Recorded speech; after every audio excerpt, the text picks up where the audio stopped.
but let's jump into why we're here today. We're talking about old school TNA. Some of the most fun podcasts we've ever recorded here on our network were about the launch and creation of TNA, and we did that last year. We're going to circle back from where we picked up, or where we left off, rather. We stopped talking about the creation when we talked about the Tennessee Titans accidentally saving TNA when they jumped the rail, brawl with you. Of course, that eventually gets some attention at the right place at the right time. We're also coming off the new horrendous news that Jay Hausman has now misrepresented the amount of buys you've overspent based on bad information, and now you're trying to pull the nose up. So here we are, in all of that, by the way, has happened in the first freaking month of shows. So we're going to start with episode 5 here. This is the weekly episodic pay-per-view period of TNA. It went down July 17th, 2002. And the show opened with highlights of you brawling with Scott Hall and the Tennessee Titans, and then Goldilocks trying to interview Ken Shamrock. Talk to me about Goldilocks, Jeff. That's something we don't ever talk about here on the program.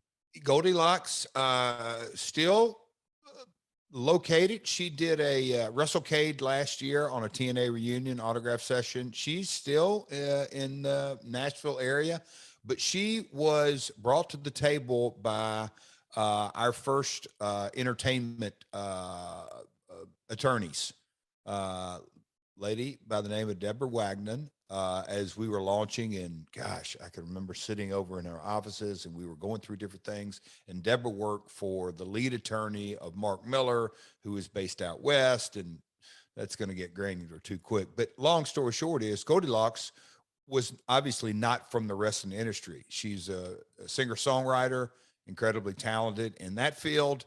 And she was, breaking through her career. But she had a unique personality, and Deborah said, "Hey, why don't you give her a shot? She's going to be local.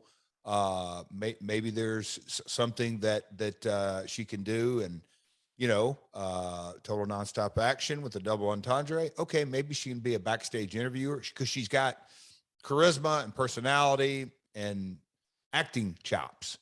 So that's how Goldy came to the table. And, she's one of those characters in the early days that the wrestling world, the online world specifically, had never heard of, but kind of immediately got, okay, she may be green in a few spots here and there, but she's got charisma and she's got facials and she's got good delivery. And that's just, she's an artiste. Well, and let's call it like it is. She was an attractive young lady. So she checked a lot of boxes.